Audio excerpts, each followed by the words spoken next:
अस्सलाम वालेकुम, this is me फिजा रियाज। पाकिस्तान और इंडिया का कल का क्रिकेट मैच था। कोई भी इस टाइम सियासत में इंटरेस्टेड नहीं है। हमारी सियासत में बदतरीन नाकामी तो है ही है।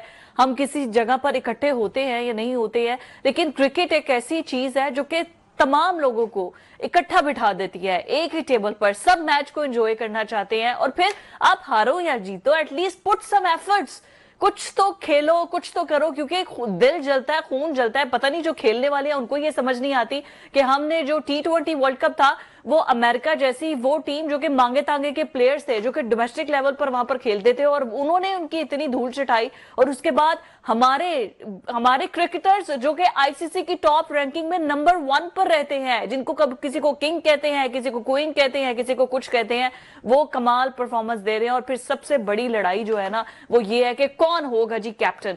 कैप्टन कौन होगा, किसकी मनपसंद के लोग आएंगे, किसकी मर्जी के चलेंगे। ये मेक एंड ब्रेक वाली सिचुएशन होती है। हमें ऐसे क्रिकेटर्स नहीं चाहिए जो कि पीएसएल की छोटी छोटी ग्राउंड्स के अंदर क्रीज पर शॉटें उठा दें, और उसके बाद जो हल्की टीमें हैं, बांग्लादेश या कोई ऐसी हल्की फुल्की टीम, जिम्बाब्वे जैसी टीम, उनके सामने अपनी सेंचुरी स्कोर कर ले, और जब इंडिया के सामने हम जाए, हम भीगी बिल्ली बन जाए। हमें तो समझ ही ना आए कि वो पता नहीं क्या कुछ अनोखी चीज खाते हैं कि हम उनका मुकाबला ही नहीं कर सकते हैं। और फिर सोने पे सुहागा, हम हारे तो हारे, क्या कमाल हारे, और हारने के बाद भी हमें जरा शर्म नहीं आई।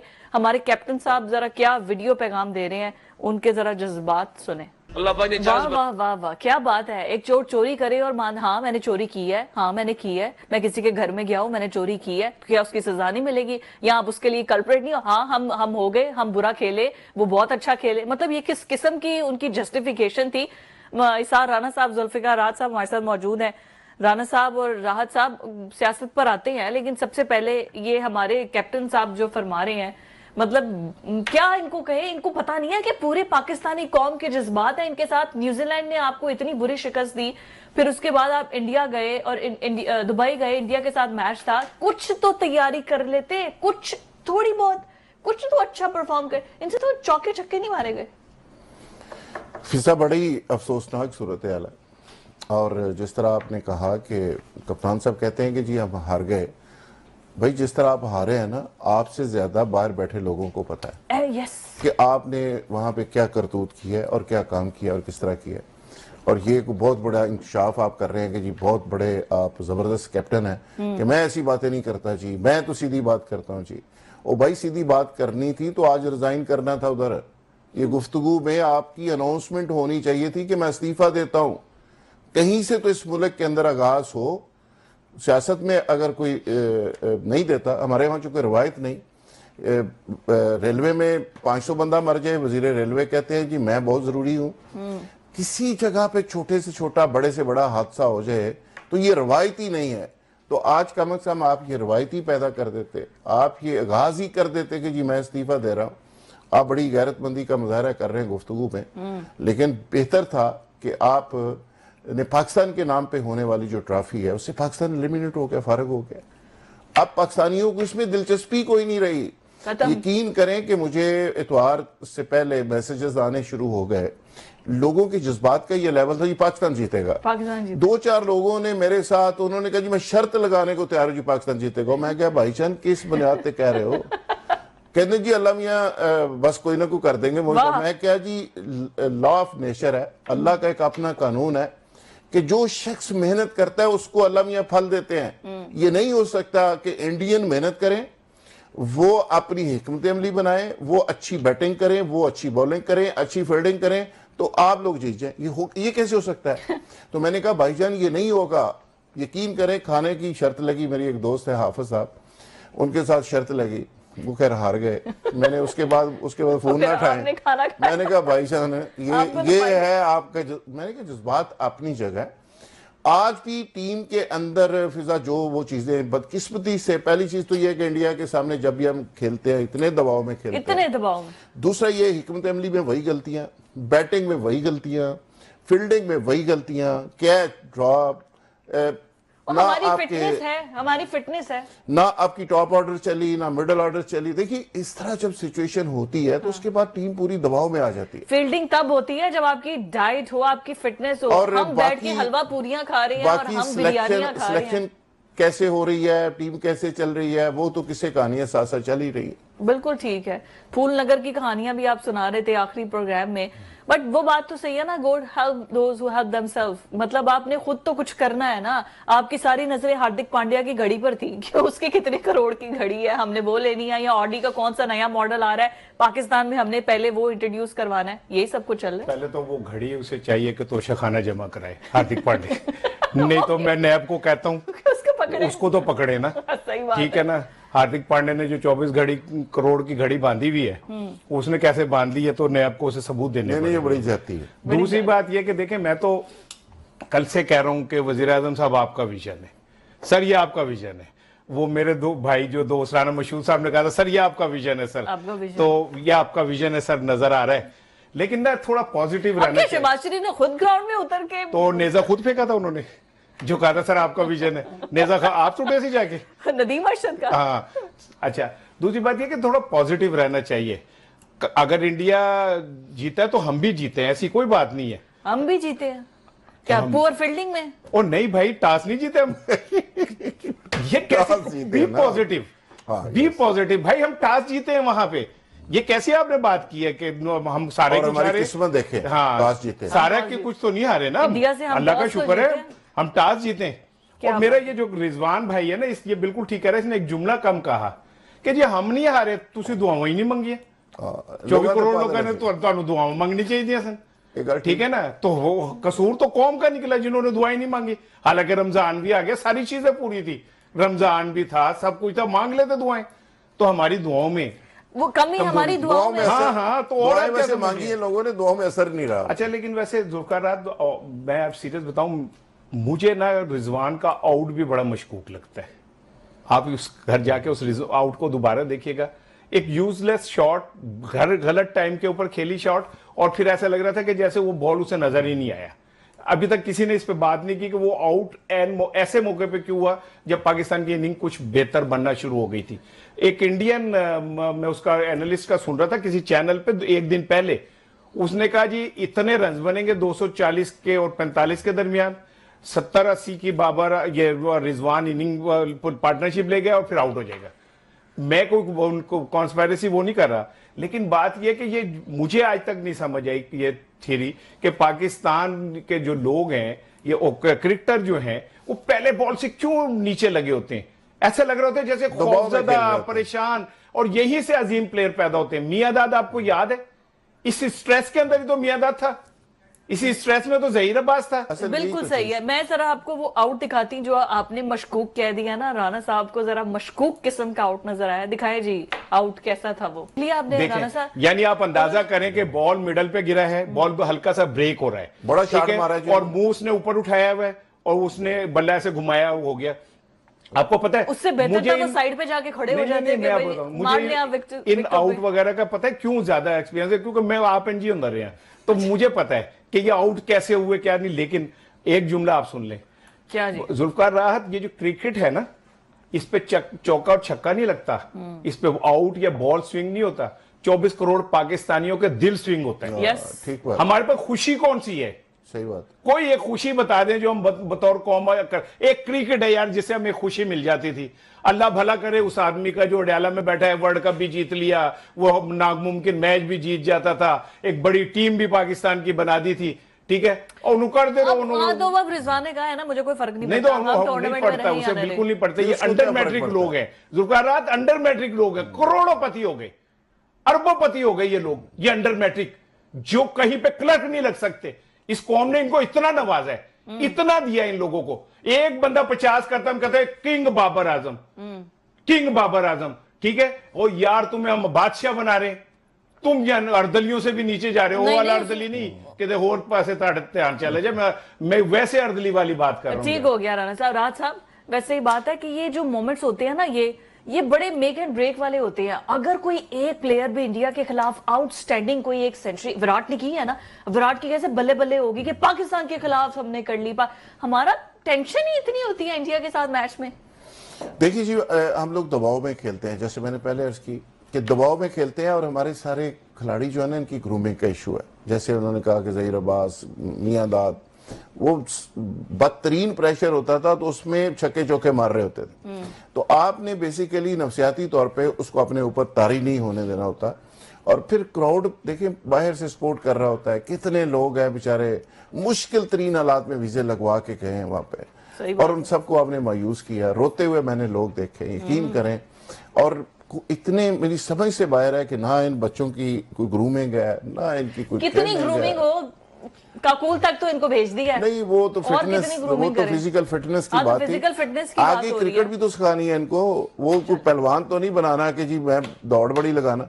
उसमें भी बदकिस्मती है, ना ये दौड़ में ठीक है, ना बैटिंग में ठीक है, ना हिकमत अमली बनाने में ठीक है। हमने गोरे ट्रेनर चेंज कर लिए। ये कैप्टन जो होता है, कैप्टन बेसिकली हिकमत अमली बनाता है, मैनेजमेंट उसकी काम आती देखती है कि वो टीम को खिलाता कैसे है, टीम को चलाता कैसे है, चीजों को मैनेज कैसे करता है। वो सारा फेलियर नजर आ रहा है। बैटिंग में भी फेलियर नजर आ रहा है, हिकमत अमली में भी फेलियर, कैच किस तरह, फील्डिंग किस तरह, ओवरऑल सारे मैच का अगर एनालिसिस करें तो हर जगह पे फेलियर नजर आ। हाँ, मैं कुछ और कहना चाह रही थी, मैं कैमरा पे इसके बावजूद बॉक्स के अंदर पीसीबी के चेयरमैन नजम शेट्टी साहब भी नजर आ रहे थे, जकावला साहब भी नजर आ रहे थे, सारे नजर आ रहे थे। मुझे एक बात बताए, इनकी उम्रें हो गई हैं या इनको अब खेलने का दिल नहीं है? बाबर आजम जैसा प्लेयर आप देखें, वो आईसीसी के वो प्लेयर सीरीज के अंदर 2 ही तो प्लेयर आए हैं, शाहीन और बाबर, जिसको उन्होंने रखा है पूरे जो दुनिया के प्लेयर्स में से होते हैं, टीम बनती है।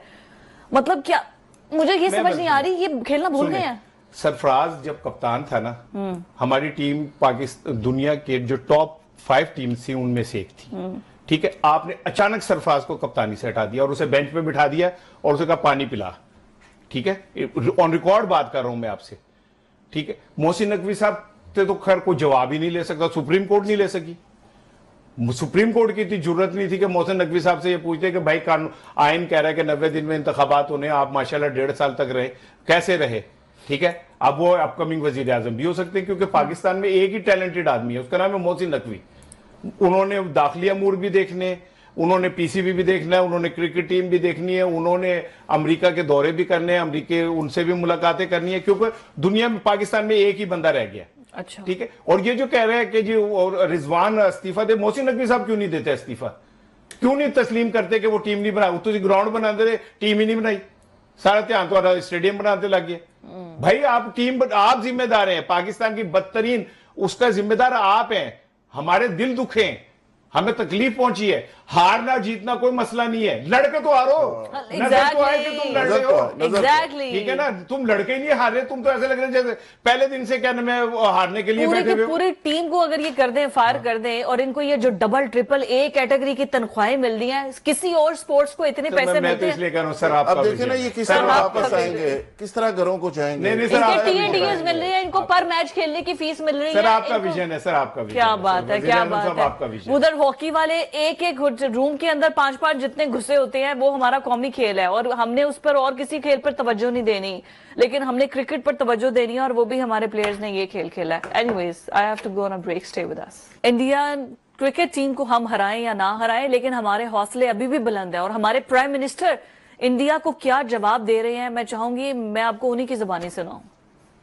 बात तो ठीक है, असल में सारी ऑपोजिशन तो जाके इनके साथ मिलकर बैठ गई है, और इन्हीं के वोट पर ये प्राइम मिनिस्टर बने हैं। तो अब थोड़ी कह सकते हैं कि जरदारी साहब को सड़कों पे घसीटूंगा, अब यही कहेंगे कि इंडिया को नहीं छोड़ेंगे, जैसे मोदी करता है। खैर, Rahat sahab, what's your take on it? हमारे तो प्राइम मिनिस्टर साहब बड़े वो नजर आ रहे हैं जोश में कि इंडिया को भी पीछे छोड़ देंगे, इतनी तरक्की करेंगे। सुभाष शरीफ साहब बड़े पुरअज़्म है, और ये मुमकिन है, ऐसा नहीं कि ये नामुमकिन नहीं है, मुमकिन है।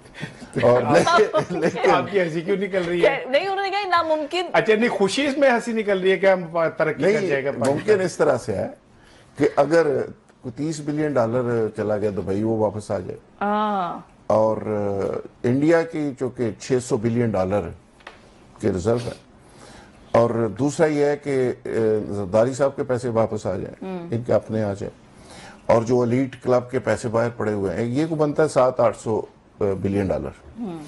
तो ये जो स्विस अकाउंट्स के अंदर पड़े हुए हैं, वो सारे पैसे मुझे लगता है कि फैसला हो गया, ये सारे वापस लाएंगे, फिर उसके बाद हम तरक्की करेंगे। और जब वो पैसा वापस आ जाएगा और आपके बैंकों के अंदर जमा हो जाएगा, उसके बाद पाकिस्तान को अजीम होने से रोक ही नहीं सकता। और इंडिया से ज्यादा रिजर्व जब आपके हो जाएंगे क्या बात। मैं नहीं मान सकता कि उसके बाद पाकिस्तान तरक्की ना करे। और शहबाज शरीफ साहब ने अगर ये तय कर लिया है, और लाजमी बात है, प्राइम मिनिस्टर है, अपनी फैमिली को भी जाहिर कहेंगे। और जरदारी साहब ने सुना है अपने घर में मीटिंग शुरू कर दी कि पैसे वापस ले आओ, और कोई लेजिस्लेशन आने वाले दिनों में ये कर रहे हैं अच्छा कि हमारा जो पैसा वापस आएगा उसको राणा साहब की नजर या किसी की नजर उस पर नहीं जाएगी और वो महफूज रहेंगे। तो ये एक बड़ा इनकलाबी किस्म का प्लान हो रहा है। सही बात। राणा साहब और पाकिस्तान कोई आपकी बातों से 2030 इनकलाब में झलक नहीं रहा। 2030 में पाकिस्तान G20 का मेंबर बन रहा है, 2035 में G7 का मेंबर बन रहा है, और पाकिस्तान बहुत आगे जा रहा है। और जिस तरह सिपा सलार खुल के सामने आ गए हैं और आके लीड कर रहे हैं चीजों को, और SIFC के जो प्रोजेक्ट्स हैं, ये सारी चीजों को आप इकट्ठा करके देखें हंसने की बजाय, ये शहबाज शरीफ साहब का अज़म, बाहर से पैसे वापस लाने क्या का बात। प्लान, और ये सारी चीजों को इकट्ठा करें तो पाकिस्तान को अजीम होने से कोई नहीं रोक सकता। क्रिकेट में तो गए हम हार, हाँ जी। हम मईशत में इंडिया को कहीं का नहीं छोड़ेंगे, ये ज़हन में रखना। इतना आगे ना लेके जाए, जमीन गोल है, आगे क्या पता ही बात कुछ कर नहीं रहे है हैं। कि आगे तो कहाँ उनके जाए। बड़े मसाइल हैं इंडिया के। इंडिया के बड़े मसाइल हैं। वैसे यहाँ पर है कि हमारी गुर्बत एटलीस्ट हमारे मसाइल बहुत हैं, उनके मसाइल बहुत उनके मसाइल बहुत हैं, हमारे मसाइल बहुत है। आबादी में हम उनका राणा मुकाबला साहब कर रहे हैं। परेशान ने कि ਜਿਹੜੇ फैसले डेट ਵੱਡੇ ਵੱਡੇ ਹੋਏ ਨੇ ਹੁਣ ਮੈਂ ਇਹਨਾਂ ਨੂੰ ਕਿਵੇਂ ਮੈਂ ਰਿਬਟਲ संता सिंह ना अकेला बैठे हंसी जा रहा सी, किसी ने कहा क्या सोच रहे हैं, कहता है यार मैं सोच रहा हूं दूध हो खालिस, कर्नल के चौल हो और देसी शक्कर हो, और उसे मिला के खीर बनाई जाए और फिर मैं उसे उंगली से खाऊं। तो उसने कहा तेरे पास क्या है, कहता उंगल। नहीं है कि मतलब नहीं हमारे पास है क्या है, विजन, हमारे पास विजन है। वही Vision मैं है। कह रहा हूँ। अच्छा वैसे दिलचस्प बात बताऊं, बड़े सगीर पे जहीरुद्दीन बाबर, ये सब कुछ होने जा रहा है। सर सुन लेना, जहीरुद्दीन बाबर और शेर शाह सूरी और इन सबको मिला के, मुगल हुक्मरानों को मिला के इतनी तवील हुकूमत किसी की नहीं रही इख्तिदार जितना शरीफ खानदान का है। इतना तवील इख्तिदार ये जहीरुद्दीन बाबर और ये सारे मिलके भी नहीं मैं कर ऐसे ना करें। पीपल्स पार्टी नहीं, मैं ये तारीख के बाद बात कर रहा हूँ। मैं 15-20 साल से तो पीपल्स पार्टी बैठी 5-5 7-7 साल वो करते थे, आगे पीछे हो जाते थे। ये 1990 से अब तक कर रहे हैं, लेकिन खानदान तो वही चलता था ना, कौन सा शक्लें बदलती थी। नहीं, मुगलिया लेकिन इनकी सल्तनत की। शक्लें भी नहीं बदल रही ना, ये दो ही शक्लें हैं, दो ही शक्लें हैं। और कैसा यार हमारा, हमें तो, मुझे तो अपने ऊपर कभी कभी दिल करता है कि मैं कब क्या करूं यार इस मुल्क का, कि जो लूटने वाले हैं यार वो इतनी ढिठाई से, इतने एतमाद से, इतने बहादुरी से वो बातें कर रहे होते हैं जिसमें दुनिया हंसती है। पिछले 40 वहां तो साल कोई से तुम बंदा, इस मुल्क के कोई भी नहीं हुक्मरान हंस रहा हो। था, लोग नारे लगा रहे 40 साल से इस मुल्क के हुक्मरान हो तुम, ठीक है। 1990 में पाकिस्तान इंडिया एक सेम पोजीशन पे थे, वो भी डिफॉल्ट होने वाले थे, हम भी होने वाले थे। यहां पे नवाज शरीफ आए, वहां पे नरसिम्हा राव आ गया। आज वो दुनिया की तीसरी बड़ी इकोनॉमी है। नरसिम्हा राव तीसरी दफा चौथी दफा वजीर आजम नहीं बना, उसकी बेटी नहीं बनी, उसका कोई भाई नहीं बना। आप 8 दफा, इट इज ऑन रिकॉर्ड, 8 दफा पंजाब के वजीर आला रहा ये खानदान, 5 दफा वजीर आजम रहे। ओ यार खुदा का खौफ कर दो यार, बस कर दो, हमारी जान छोड़ दो। ये कोई जुमले ही बदल लो, कोई लफ्ज, मेरा नाम बदल देना। और जब तुमने कहा था कि मैं अगर ये आटा सस्ता ना किया तो मेरा नाम बदल देना, जरदारी को अगर मैंने ना घसीटा तो मेरा नाम बदल देना, बिजली मैंने नीचे नहीं लेके आया तो मेरा नाम बदल देना, 300 यूनिट तक फ्री नहीं किया तो मेरा नाम बदल देना, अगर पीडीएम की हुकूमत महंगाई खत्म नहीं कर सकी मेरा नाम बदल देना। वो किन्ने ना बदली है थोड़े यार, खुदा का खौफ करो यार। सा भी लगे रहने से पंजाब ची बेड़ा हद हो गई यार, मतलब। और कितना हमें फख्र है कि हम उन बातों पे तालियां बजा रहे होते हैं। उनकी बात भी सुने, वो कह रहे हैं बुजदार भी लगे रहे ना। और 2.5 दिन रहा, 40 साल से नहीं है। कहता था बुजदार 2.5 दिन रहा है पाकिस्तान में, में कहता था मैं पंजाब की शबाशी, और 2.5 दिन रहा है वो बुजदार जो है। आप तो 40 साल से पाकिस्तान में हो, तो 8 दफा वजीर आला रह चुके ठीक है, पाकिस्तान के आप यार। पंजाब का बाकी सूबों से मुकाबला कर ले, पंजाब बेहतर है कि नहीं, बताएं आप। कल रख ले प्रोग्राम इस पे, ये अच्छे पंजाब पे भी प्रोग्राम रख ले। केपी के अंदर तबाही बर्बादी हो रही है। अब ठीक मैं है, कह रहा हूं ना, बिलियंस रुपए की देखिए, मैं ना गंदम के केपी अंदर के करप्शन हो गई है। तर्जुमान न सिंध का तर्जुमान, ठीक है। लेकिन कल ऐसा करते हैं, एक प्रोग्राम रख लेते हैं, सिंध कहां खड़ा है, केपी के कहां खड़ा है, ठीक है, और पंजाब कहाँ खड़ा है? बिल्कुल आप रखें। लफाजी कर लें तो कर लें, मैं कुछ नहीं कह सकता, लेकिन बात नहीं, ये है लफाजी क्या करनी है, वो काम कर रहे हैं तो नजर आ रहा है। आप देखें ना, जितना इंक्रोचमेंट पर काम ये कर रहे हैं या जितना रियल स्टेट पे काम इन्होंने किया है, ये कम है। रियल स्टेट में तो वैसे कोई नहीं वो तो नीचे आ गई फिर। नहीं फिर कर लें को बहुत काम। अब तो चांद पे भी हमारे प्लाट है, कह दो। नहीं देखिए, ये जो फिजा पॉइंट उठाती है ना, ये उसमें जान होती है। हाँ जी, अच्छा, अरे जी, वो मुद्दा काम कर- उठाया आप। अच्छा, मैं तो मैंने मुर्दे उठा रही है, तो मैंने देखिए, जान होती है। कोई काम करेगा तो उसमें गलती होगी, कोई काम ही नहीं करेगा तो गलती नहीं यदि होगी। खाएगा तो अली लगाएगा। मीन गंडापुर साहब चूंकि काम ही नहीं करते, वो सीधा बारोबारी पैसे जेब च, वहां पे इतनी करप्शन हो रही है, तारीख में इतनी करप्शन नहीं हुई जितनी राणा साहब, KP ये में। सही कह रहे हैं आप, गौर से सुने कितनी नहीं, करप्शन और है। यकीन करें, वहां पे गंदम चली गई, वहां पे हर चीज चली गई, वहां पे सड़कों के मद के अंदर करप्शन, तबाही और बर्बादी हो रही, हर बंदा अमारत के चक्कर में। वैसे काकर साहब थे जो कि गंदम का स्कैंडल छोड़ गए हमारे पे, ना उसका पता और चला। कौन बेनिफिशियरी थे उस गंदम के स्कैंडल के? यहाँ वो था, काम होता है तो क्या उसमें कहते नुक्स हैं, होता है। गंडापुर था गंदम के, वो तो चीनी काम के ही नहीं एक्सपोर्ट करते। का जो स्कैंडल आया, वो क्या कहते हैं, गंडापुर था। नहीं, और ये एक KP मेरी के अंदर बात भी सुन आया। ले।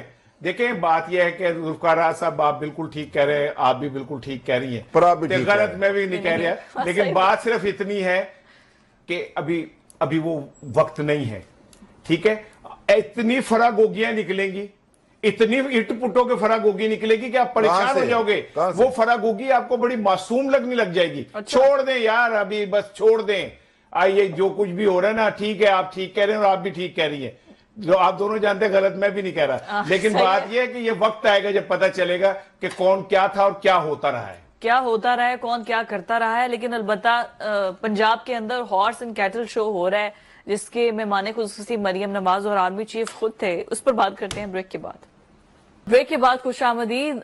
लाहौर वाले तो बहुत खुश हैं, क्योंकि उनको बहुत कम ऐसा होता है कि पंजाब के अंदर पहले जश्न बहारा होता था, एक फेस्टिविटी होती थी, रंग होता था, मेले सजते थे, लोगों को एक तो तफरीह का मौका मिलता था और फिर हमें अपनी सकाफत से जुड़ने का मौका मिलता था कि दूर दराज से जो सकाफती रंग है ना, चाहे खाने के हो, चाहे वो ज्वेलरी के हो, चाहे वो कपड़ों के हो, हमें वो रंग नजर आते थे। और आज जो horse and cattle show Lahore के अंदर है, इससे पहले पोलो मैचेस हुए हैं, इससे पहले जो है वो फ्लावर्स एग्जीबिशन होती रही हैं, तो ये जो एक्टिविटीज है ना, ये इस चीज को जो है वो आकाश ये कर रही हैं कि भाई यस, यहां पर हर चीज को साथ लेकर जाया जा रहा है। सिर्फ पॉलिटिक्स नहीं खेला जा रहा है, यहां पर अवाम के लिए, उसकी रिफ्रेशमेंट के लिए, उसके एंटरटेनमेंट के लिए भी कुछ काम किए जा रहे हैं। तो राज साहब, आज का जो horse and cattle show, army chief खुद मौजूद थे इसको प्रमोट करने के लिए। मतलब आप देखें, तमाम पावरफुल स्टेक होल्डर्स मौजूद थे आज स्टेडियम में, और बड़ा लोगों ने एंजॉय की है, बड़ा महजूज हुए हैं।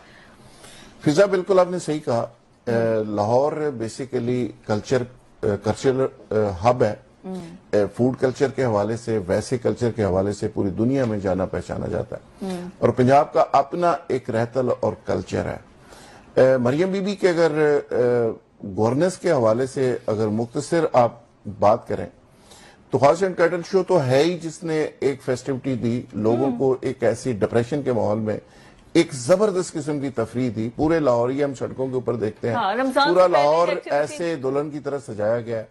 और हॉर्स एंड कैटल शो का जो आप अंदाजा करें कि पूरे पंजाब से और पूरे पाकिस्तान से, बल्कि दुनिया से उसमें खिलाड़ी आए हैं, मुख्तलिफ गेमें हो रही हैं जी। और उसमें तरह तरह के लोग आके उसमें पार्टिसिपेशन कर रहे हैं। लेकिन इसके साथ साथ सिर्फ हॉर्स एंड कैटल शो ही नहीं, अस्पतालों की अपग्रेडेशन की बात करें, एजुकेशन सेक्टर की बात करें, सड़कों की आप बात कर लें, आप Encroachment सुथरा की बात पंजाब करें, की हाँ। बात कर लें, इंक्रोचमेंट की बात कर लें, तो चोलिस्तान के अंदर जो आपने रिसेंटली एक मौजूदा देखा कि इंडियन पंजाब की तरफ, उस तरफ चोलिस्तान जो था हरा भरा था, तो हमारे यहाँ चटियल मैदान होते थे। तो अब आप देखें, वहां पे भी आपको फसलें नजर आई, हरा भरा खेत नजर आए, और वहां पे आर्मी चीफ ने और मरियम बीबी ने वहां पे भी विजिट किया।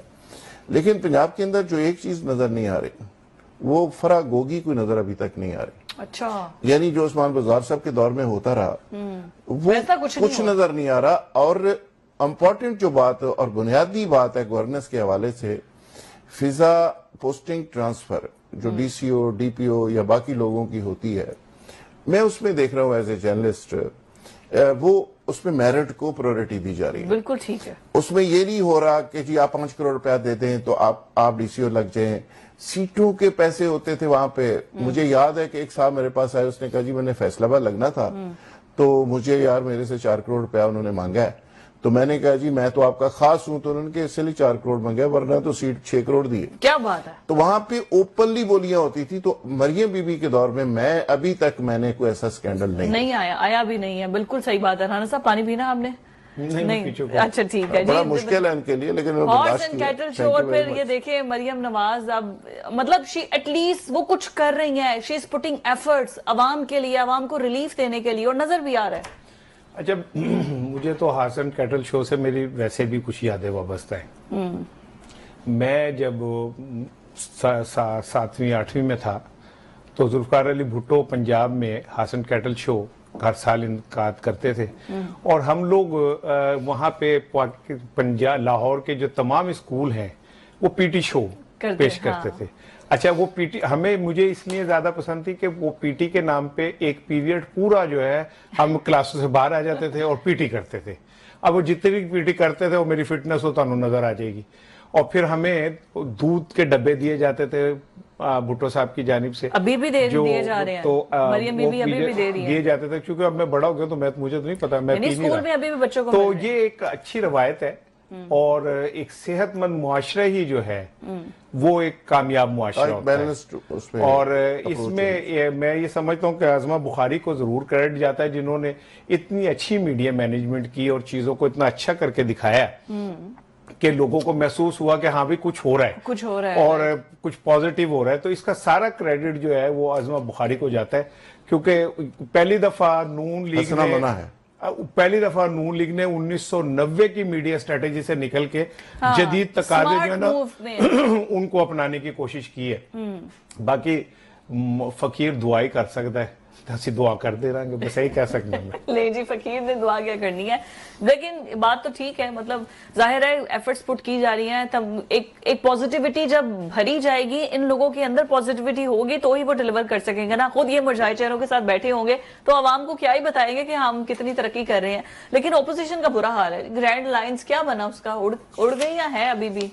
कुछ उसका रमजान आ गया, कुछ पता नहीं चला। उस पे भी आते हैं, लेकिन जो बात आप कर रहे थे उसको अगर कंटिन्यू किया जाए, देखें पंजाब के अंदर कोई एक्टिविटी जिस तरह हो रही है, अगर एक्टिविटी होगी तो लोग तनकीद भी करेंगे, लोग उस पर इल्जाम भी लगाएंगे। लेकिन बाकी सूबों में केपी या बाकी सूबों के अंदर अगर कोई एक्टिविटी उस तरह होगी नहीं तो ज़ाहिर इल्जाम भी नहीं लगाएगा। जहां तक ग्रैंड अलायंस की आपने बात की है, तो अभी पीटीआई सख्त इम्तिहानी सूरत हाल के अंदर है, ट्रबल के अंदर है। वर्कर पूरी तरह से बेचारे डिस्टर्ब हैं, जितनी फैंटी लगवा दी गई है वर्कर्स को और लीडरों को, वो दोबारा से उस तरह रिस्पॉन्ड नहीं कर रहे हैं। अमेरिका से ट्वीट्स में भी काफी कमी वाकया हो गई है। राणा साहब ने बड़ी कोशिश की है कि ट्वीट्स को फैसला को ना जाए, लेकिन कोई फैसला को ट्वीट नहीं आ रहा। अच्छा, ट्रंप साहब ने हॉर्स एंड कैटल शो भी शुरू कर दिया। ट्रंप अपने मामलात में परेशान है, फंसे हुए हैं डोमेस्टिक इश्यूज के अंदर। तो आप जब तक वहां से कुछ संदेशा नहीं आता तो जाहिर है ग्रैंड अलायंस हमारी टीम वहां तो परफॉर्म नहीं कर सकी। हॉर्स एंड कैटल शो में और सुने, ये ग्रैंड अलायंस जो बनते हैं ये इशारों के ऊपर बनते हैं। अच्छा, ये ऐसे नहीं बनते हैं। ये राणा साहब इशारे तो ना कोई इशारा आ रहा है अभी, ना ग्रैंड अलायंस बन रहा है। क्या बन रहा है? पुरानी तरह से सारे गुजारा कर रहे हैं। देखिए, जो ये बात कह रहे हैं ना ग्रैंड अलायंस का और पंजाब का, मुझे बड़ी खुशी है कि ये पंजाब में जैसे हॉर्स एंड कैटल शो और ये वो सारा बड़ी अच्छी बात है बहुत। मैं तो मोहतरमा मरियम साहिबा को एक दरख्वास्त करूंगा कि पंजाब में, चूंकि पंजाब बदल रहा है तो इसे और थोड़ा सा पॉजिटिव करें। अब देखें ना, आलिया हमजा निकली हुई है अब पीटीआई के लिए, उन्होंने मुख्तलिफ डिस्ट्रिक्ट्स में वो कर रही थी वर्कर कन्वेंशन, ये वो सूरत हाल ये हुई कि मंडी बहाउद्दीन, वजीराबाद, भावलपुर, सियालकोट, रावलपिंडी, मरी, कसूर, जहां जहां पे भी ये सब कुछ हुआ वहां वहां पुलिस ने धावा बोला, लोगों को गिरफ्तार किया, मारा पीटा, तोड़ फोड़ की। तो पंजाब का अगर आपने खूबसूरत चेहरा दिखाना है तो इस तरह नहीं हो सकता कि आप पंजाब का एक हिस्सा दिखाते रहें और दूसरे हिस्से में जो भी हो रहा है उसे छुपा दिया जाए। बेहतर ये होगा कि जरा कदम आगे बढ़े। अगर खुशी हो रहे हैं, पंजाब में खुशियां ही आ रही हैं, तो फिर दूसरी पार्टियों को भी सांस लेने का मौका मिलना चाहिए। वो आलिया हमजा भी कौम की बेटी है वो भी एक पॉलिटिकल वो लेके निकली हुई है, जेलें भुगती हुई है उसने, और सनम जावेद है, वो डॉक्टर साहिबा हैं, तो एक तरफ मरियम साहिबा पंजाब के लिए काम कर रही है। तो खवातीन को अगर दूसरे एंड से भी थोड़ा सा मौका मिल जाए अपने पॉलिटिकल एक्टिविटीज का, जिस तरह मैंने बताया कि वर्कर कन्वेंशन का नाम होता है, लोग इकट्ठे होते हैं, पुलिस आ जाती है, रातों रात ही आ जाती है, तोड़फोड़ करती है, बंदे गिरफ्तार कर लेती है और फिर एक वैश्याना सा अमल कर रही होती है। तो मेरा ख्याल है कि आपने अगर एक डेमोक्रेटिक फेस अच्छा बनाना है तो लोगों को जीने का मौका दें, बिल्कुल आगे बढ़ने का मौका दें। और आलिया हमजा जो है अगर कर रही है और अकेली औरत बाहर निकली और इतनी बातें से कर रही है ठीक तो उसे अप्रिशिएट भी मेरा करना ख्याल है इमरान खान साहब को एक फैसला को पैकेज दिया गया है और इतला यह है कि उन्होंने वो कबूल कर लिया है और जल्द ही एक डील की शक्ल में उनकी रिहाई भी जो मर्जी हो जाए, इमरान खान डील नहीं करेगा, ठीक बस हो याद गया जी, रखिएगा, ठीक जो हो मर्जी कर लो तुसी, डील नहीं करेगा वो। चले वो बाहर तो आएंगे ना, फिजा के बाहर पास आने के अंदर बाद की खबर पता चल है। जाएगा। वो ब्रेक है, नाज़रीन, प्रोग्राम के बाद प्रोग्राम ऐसे के बाद, हाँ जी, मैं बताती हूँ आपको अंदर की खबर। अलबत्ता हमारे प्रोग्राम का वक्त जो है वो बिल्कुल खत्म हो रहा है। अप्रिशिएट पॉजिटिविटी को करना चाहिए। अगर हमारी टीम ने नहीं हमें कोई पॉजिटिव खबरें दी, लेकिन पंजाब के अंदर से तो हमें एक फेस्टिविटी का आलम मिल रहा है ना, उसको क्यों हम उसको पोलराइज करें और उसको कहें कि जी सियासी रंग देने शुरू करें, विच इज गुड एक्चुअली, अगर हमारे लोगों को तफरीह का मौका मिल रहा है। आज के प्रोग्राम से इतना ही, अल्लाह हाफिज।